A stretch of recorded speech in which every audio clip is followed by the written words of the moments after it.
2 రోజులైతే ఎలక్షన్ హడావిడి అయిపోతుంది. ఇకనైనా రైతుల గురించి ఆలోచించండి. రైతులు కష్టపడి పండించిన పంటను సరైన గిట్టుబాటు ధర ఇచ్చి సరైన టైంలో కొనండి. చాలామంది గత వర్షాలకు చాలా రైతులు నష్టపోయారు. రైతుల గురించి ఆలోచించి కొంతమంది అధికారులను నియమించి ఒక సర్వే చేయించండి.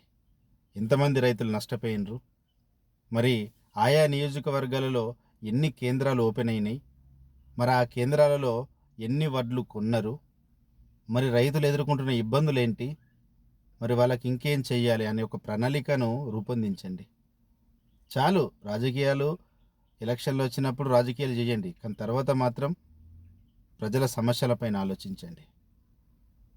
రైతులు చాలా ఇబ్బంది పడుతున్నారు కాబట్టి తగిన నిర్ణయం తీసుకొని ప్రజలకు మంచి చేస్తారని అనుకుంటున్నాం.